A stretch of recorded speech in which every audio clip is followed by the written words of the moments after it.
ശ്രീ അനിൽകുമാർ, ഇതിപ്പോൾ ഒരു വകുപ്പുമായി പോലും കൂടിയാലോചന നടത്താതെ, അതായത് ഏറ്റവും പ്രധാനപ്പെട്ട കൃഷി ജലവിഭവ വകുപ്പ് പോലും അറിയാതെയാണ് ഇത്തരത്തിൽ ഒരു ഈ പദ്ധതിക്ക് അനുമതി നൽകുന്നത്. ആ നോട്ടാണ് ഇപ്പോൾ പുറത്തുവരുന്നത്. പ്രതിപക്ഷ നേതാവ് പുറത്തുവിട്ടത്. താങ്കളുടെ പ്രതികരണം? വ്യവസായ സ്ഥാപനം ഇവിടെ ആരംഭിക്കുകയാണ്. വ്യവസായ സ്ഥാപനം ആരംഭിക്കുന്നതുമായി ബന്ധപ്പെട്ട് പ്രാഥമിക അനുമതി മാത്രമാണ് നൽകിയത്. ആ പ്രാഥമിക അനുമതിയുടെ തുടർച്ചയായിട്ടാണ് നിയമപരമായി അവർ ലഭ്യമാക്കേണ്ട മറ്റു കാര്യങ്ങളിലേക്ക് അവർ കിടക്കുക. ആ ഘട്ടത്തിൽ ഈ രാജ്യത്തെ നിയമപ്രകാരം ഏതെല്ലാം വകുപ്പുകളാണോ ഓരോ വിഷയത്തിലും തീരുമാനമെടുക്കേണ്ടത്, അവർക്ക് തീരുമാനമെടുക്കാൻ അവസരമുണ്ടാകും. ഇപ്പോൾ പ്രാഥമികമായ ഒരു അനുമതി നൽകി എന്നതോടുകൂടി എല്ലാ കാര്യങ്ങളിലും തീരുമാനമായി എന്നൊരു തെറ്റിദ്ധാരണ ആവശ്യമില്ല.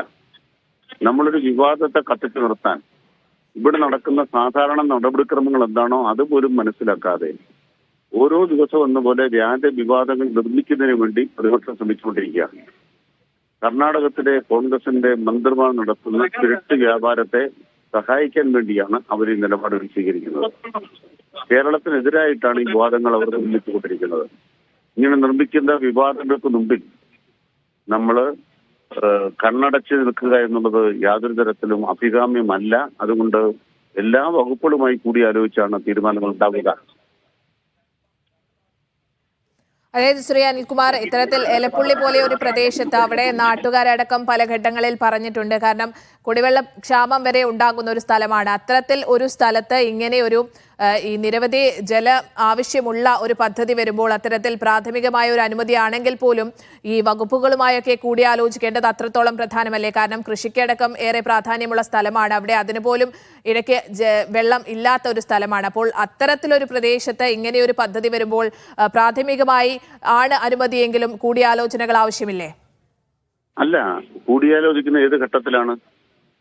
ഒരു വ്യവസായ സംരംഭത്തിൽ ഒരു കൂട്ടർ സ്ഥലം വാങ്ങിച്ചിട്ടിരിക്കുന്നു. ഞങ്ങളുടെ സ്ഥലത്തൊരു കെട്ടിടം പണിയണം എന്ന് പഞ്ചായത്തിനോട് അപേക്ഷ കൊടുത്താൽ ഉടനെ ആരോടാണ് കൂടിയാലോചിക്കേണ്ടത്? അവിടെ കുടിവെള്ളം ലഭ്യമാക്കുന്നതിന് കിൻഫ്രയുടെ ഒരു കുടിവെള്ള പദ്ധതിയുണ്ട്. അതിൽ ലഭ്യമാക്കാനായിട്ട് അവർ കിൻഫ്രയുമായി ബന്ധപ്പെട്ടുള്ള കുടിവെള്ള പദ്ധതിക്ക് അപേക്ഷ കൊടുക്കുന്നു. വാട്ടർ അതോറിറ്റി അതിൻ്റെ ഒരു ഭാഗം കൊടുക്കാമെന്ന് പറയുന്നു. അത് ആരോടാണ് പ്രത്യേകിച്ച് നിയമപരമായിട്ട് വേറെ ആലോചന വേണ്ടത്? പ്രകൃതിദത്തമായ മഴവെള്ള സംഭരണി ഉണ്ടാക്കുന്നതിന് ആരോടാണ് പ്രത്യേകമായ ഒരു ആലോചന ആവശ്യമുള്ളത്? ഇതൊക്കെ നിർമ്മിക്കുന്നതിന് പ്രാഥമികമായ ഒരു അനുമതി നൽകിയാൽ ആ അനുമതിയുമായി അവർ മുന്നോട്ട് പോകുമ്പോൾ എന്താണോ നിയമം അനുശാസിക്കുന്നത് ആ നിയമപ്രകാരമുള്ള അനുമതികൾ നമ്മുടെ നാട്ടിലുണ്ടാവും. ഇവിടെ ഒരു വ്യവസായ സംരംഭം ആരംഭിക്കുന്നെങ്കിൽ കേരളത്തിലെ 57 വകുപ്പുകളുടെയും സെക്രട്ടറിമാർ കൂടിയിരുന്ന് തീരുമാനം എടുക്കണമെന്നാണോ പ്രതിപക്ഷ നേതാവ് പറയുന്നത്? ഒരു കുരുപ്പ പോലും കേരളത്തിൽ മുളയ്ക്കാൻ പാടില്ല എന്ന തരത്തിൽ വികസന വിരുദ്ധതയാണ് പ്രതിപക്ഷ നേതാവ് ഉന്നയിച്ചുകൊണ്ടിരിക്കുന്നത്. അത് ബാർ ലോബിയെ സഹായിക്കാനോ സ്പിരിറ്റ് കച്ചവടക്കാരെ സഹായിക്കാനോ വേണ്ടി ഇപ്പൊ ചെയ്യുന്ന കാര്യമാണെങ്കിൽ പോലും വിടുപണിയാണ് അത് ചെയ്യുന്നത്. അത് അപമാനകരമാണ്, കേരള വിരുദ്ധമാണ്. ഒരു നിയമവിരുദ്ധ പ്രവർത്തനവും കേരള സർക്കാർ നടത്തിയിട്ടില്ല, നടത്തുകയുമില്ല.